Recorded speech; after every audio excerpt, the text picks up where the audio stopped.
Tal muchachos, vamos a seguir con el siguiente tema, que sería la parte de polución del agua. Ya ustedes para poder ver el video tuvieron que haber leído un poco lo que hay en los PDFs. Ahí estarían entonces muchos conceptos que están directamente relacionados con lo que vendría siendo la polución del agua. Aquí les voy a traer de todas formas otros conceptos que vamos a utilizar para este ejercicio que vamos a aplicar, que luego ustedes posteriormente van a realizar con respecto al proyecto que van a ir avanzando. El término que vamos a introducir vendría siendo el déficit de oxígeno, donde el déficit de oxígeno se considera como el oxígeno que está disuelto en el agua. Esto se logra por la difusión del aire del entorno y la aireación del agua que ha caído sobre, por ejemplo, los saltos o los rápidos. Eso tiene que ver con cómo se va mezclando el río a través de que a lo largo de todo su cauce. Saben que a lo largo del cauce en algunas ocasiones hay muchas rocas, entonces el río tiende a chocar con esas rocas y genera lo que se conoce como saltos y rápidos. Esa mezcla entonces vendría siendo esa aireación que se genera en cada uno de los ríos. Si el agua está demasiado caliente, entonces no habrá suficiente oxígeno en el agua. Por eso al momento cuando uno hierve el agua, uno airea esa agua para que agarre oxígeno naturalmente. Cuando hay muchas bacterias o minerales acuáticos en el agua, entonces se forma una sobrepoblación usando ese oxígeno disuelto en grandes cantidades. Se están alimentando de eso entonces. Los niveles de oxígeno también pueden ser reducidos a través de la sobrefertilización de las plantas.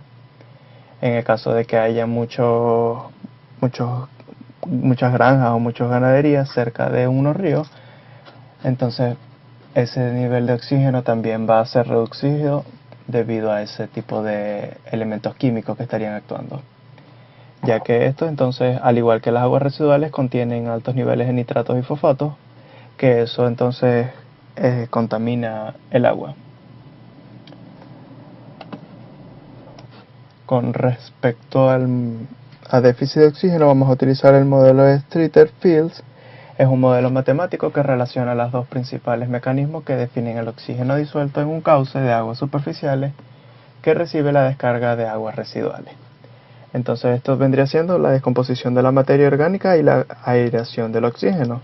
Entonces vendríamos utilizando esta ecuación donde DO vendría siendo el déficit de oxígeno, o de STM vendría siendo el oxígeno disuelto de la saturación a las temperaturas de la mezcla. Este vendría siendo el oxígeno disuelto teórico del río, y ODM, que vendría siendo el oxígeno disuelto real de la mezcla.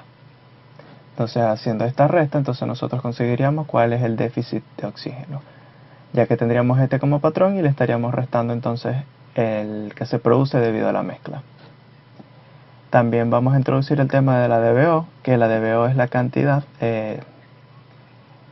demanda biológica de oxígeno, vendría siendo la cantidad de oxígeno que los microorganismos, especialmente las bacterias, hongos y planctons, consumen durante la degradación de las sustancias orgánicas contenidas en la muestra.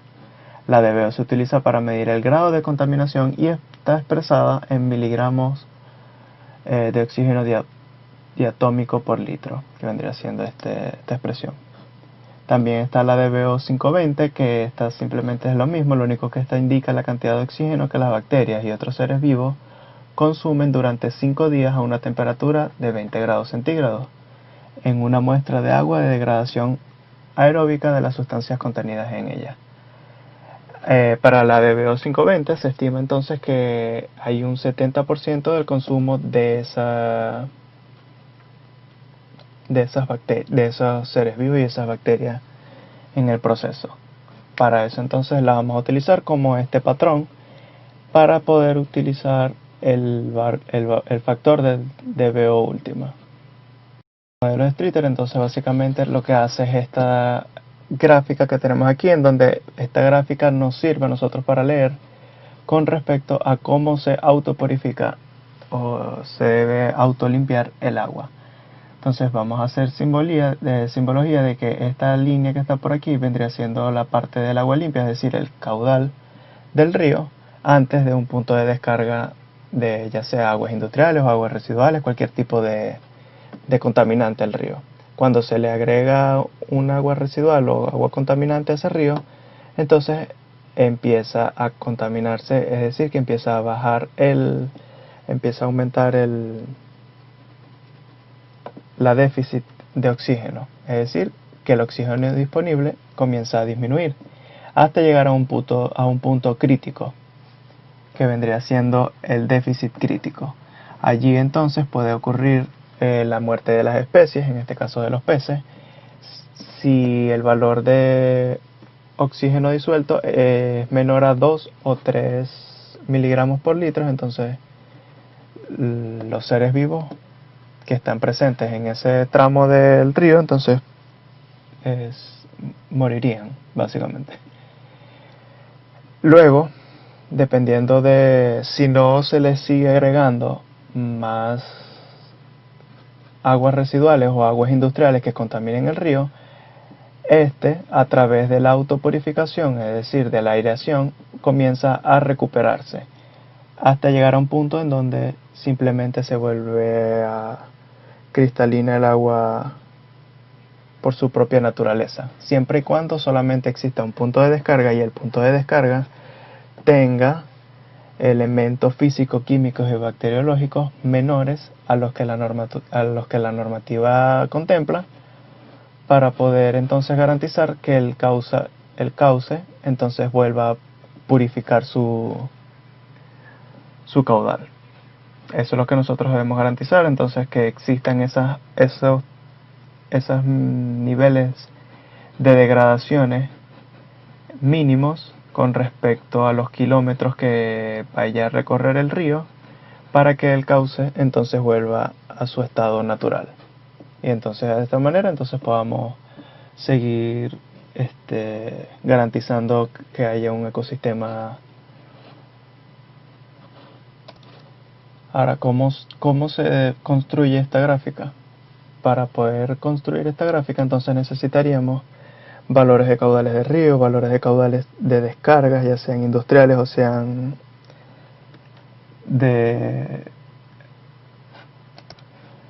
provenientes de aguas residuales, y tendríamos que conocer también los efectos de oxígenos disueltos, ya sean tanto para las aguas residuales, para el caudal del río, como también entonces necesitaríamos datos de la DBO, ya sea 520 o sea la última. Simplemente entonces aplicaríamos esta ecuación, donde cuando necesitemos hallar el déficit para cualquier punto de la curva, vendría entonces por esta expresión, donde se utiliza la constante de radiación, la constante de desoxigenación, LO, que vendría siendo la materia orgánica, es decir, la DBO última de la mezcla, y el término T, que vendría siendo el tiempo. Este valor de T tiene que ir en días, es decir, que si vamos a trabajar con 12 horas, sería entonces mediodía. Si vamos a trabajar con 24 horas, entonces sería un día. Entonces siempre vamos a trabajar el tiempo en función del día, ya que las constantes vienen expresadas en días a la menos 1. Para determinar el valor del déficit crítico, si nosotros no queremos determinar cualquier otro punto de la gráfica, vendría entonces dada por esta expresión, donde va a depender del tiempo crítico, que se determinaría con esta otra expresión que es un poco más larga que la anterior. Y en el caso de que nosotros queramos conocer simplemente la distancia crítica, sería el valor del tiempo crítico por la velocidad que tenga el río en ese tramo, o la velocidad media que tenga el río a lo largo de su cauce. Vamos a hacer un ejemplito donde hay una población que quiere descargar las aguas residuales a ese río, y se pide determinar cuánto es la distancia máxima a la cual el río se autopurifica y a qué tiempo se presenta el déficit crítico. Para eso nos dan estos datos con respecto al agua residuales que estaría aportando la población, entonces sería de caudal de 20 litros a una temperatura de 27 grados centígrados con un oxígeno disuelto de 0 miligramos por litro, una DBO 520 de 200 miligramos por litro y un factor K de 0,23. Con respecto al río, nos dan también el caudal, la temperatura, el oxígeno disuelto, la DBO 520, el factor de aireación y la velocidad media del cauce. Para poder dar respuesta a esto, entonces primero que nada necesitamos saber cuál vendría siendo el caudal de la mezcla. El caudal de la mezcla por conservación de la masa simplemente sería sumar el caudal del río más el caudal que le estaría aportando las aguas residuales, que sería entonces de 1020 litros por segundo. ¿Para qué hacemos esto? Bueno, resulta que acontece que no nos estarían dando los datos de la temperatura de la mezcla de ambos líquidos, ni tampoco nos están dando el oxígeno disuelto de ambos líquidos. Entonces, para poder determinar ese oxígeno disuelto y esa temperatura de una mezcla resultante, vamos a utilizar el caudal de la mezcla, haciendo un balance en donde sería el caudal del río por el oxígeno disuelto del río más el caudal de aguas residuales por el oxígeno disuelto de aguas residuales. Eso nos daría entonces, por el balance químico, un caudal de la mezcla por el oxígeno disuelto de la mezcla. Simplemente entonces sustituimos cada uno de los valores, y en este caso el oxígeno disuelto de la mezcla sería de 6,86 miligramos por litro. Aplicamos lo mismo con respecto a la temperatura, y para este caso nos da una temperatura de mezcla de 28 grados centígrados. Con el valor de la temperatura de la mezcla, vamos a entrar en una tablita que se las voy a subir al Classroom. Que en esta tablita nosotros entramos con la temperatura y entonces determinaríamos cuánto vendría siendo el oxígeno disuelto saturado de la mezcla. Entonces, para este valor de 28 grados centígrados, entonces el oxígeno disuelto saturado de la mezcla es de 7,92 miligramos por litro. Ya conocido ese valor, entonces vamos a hacer la gráfica, donde en el eje vertical graficaríamos el oxígeno disuelto y en el horizontal entonces graficaríamos el tiempo con respecto a los días. Tomaríamos como referencia entonces el oxígeno disuelto saturado de la mezcla, ya que este vendría siendo el valor teórico que debería de tener el río, y consideramos entonces como primer punto el punto inicial cuando existe contacto directo entre el caudal del río y el caudal de aguas residuales, que en ese punto entonces se generaría el caudal de la mezcla. Por eso es que para el primer punto, para el día 0, entonces consideramos inicial el oxígeno disuelto de la mezcla, que vendría siendo de 6,86. Si yo quiero determinar cuánto vendría siendo el déficit entre lo teórico y el punto de mezcla, entonces simplemente haría resta de estos dos valores. Ahora entonces simplemente, si yo quisiera hacer la gráfica, necesitaría entonces determinar cuál vendría siendo el déficit crítico para saber en qué día se me va a presentar ese déficit y cuántos puntos por delante y por detrás de ese punto de este máximo voy a necesitar para entonces generar la gráfica. Procedo primero que nada entonces a calcular la DBO última tanto para el río y para las aguas residuales. Utilizando la expresión del 70% de consumo, me da entonces cada una de las DBO correspondientes. Esto es para hacer el balance y poder determinar cuánto vendría siendo la DBO última de la mezcla. Aplicaría entonces la ecuación del tiempo crítico, que me va a dar en 0,54 días. Yo lo llevo entonces ahora, que vendría siendo 13 horas. Pero vamos a trabajar en la gráfica es simplemente con los días. Entonces ya el tiempo donde se está dando el déficit crítico sería a las 13 horas luego del primer contacto entre el río y el agua residual. Entonces a las 13 horas ya ahí entonces estaría en la parte de la curva cuando se generaría entonces la máxima degradación. Con este valor entonces ya conocido el tiempo crítico, determinaría el déficit crítico, que vendría siendo calculado mediante esta expresión, y me daría un valor de 1.14 miligramos por litro. Voy con ese valor, ya sé que vendría siendo a los 0.5 días, y graficaría a partir de el oxígeno disuelto saturado de la mezcla una distancia de 1.14 miligramos por litro.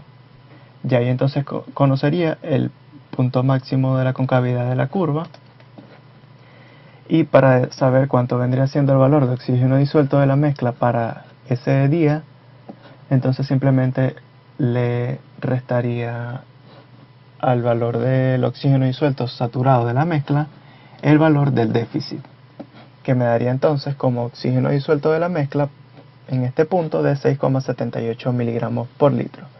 En este caso no es menor a 2 ni 3, es decir que para este punto entonces todavía existe vida en el río. Ahora entonces simplemente aplicaría esta ecuacioncita, variando el único parámetro que variaría aquí en esta gráfica sería entonces el valor de t, que lo vamos a expresar en términos de día. Es decir, si vamos a graficar 12 horas sería 0.5 días, si vamos a graficar una hora sería 24, perdón, si vamos a graficar un día sería 24 horas. Cuando hacemos esa grafiquita ya la pueden hacer en Excel, porque lo único que van a variar entonces sería el valor de t, le dan distintos valores de t, y se les va a generar entonces la gráfica a partir del 6,86 hasta los días que ustedes quieran indicarle. Para dar respuesta a la última pregunta, que vendría siendo cuánto es la distancia máxima a la cual el río puede recuperar, se puede autopurificar, entonces tendríamos que hacer la gráfica a un número de días tales hasta que sobrepase el límite de oxígeno disuelto saturado de la mezcla. El punto en el que sobrepasa ese límite, entonces allí es cuando ocurre la autopurificación completa de los cauces. Por eso entonces simplemente uno sigue dando valores de días a la expresión matemática que les había hablado anteriormente para obtener varios puntos y hacer entonces una gráfica. Conocido entonces esos días, calcularíamos la distancia, que sería igual al tiempo por la velocidad del río. En este caso serían 19 días por 0.5 metros sobre segundo. Se lleva esta expresión a kilómetros por día y daría entonces una distancia de 803 kilómetros luego del punto de mezcla entre el agua residual y el cauce del río.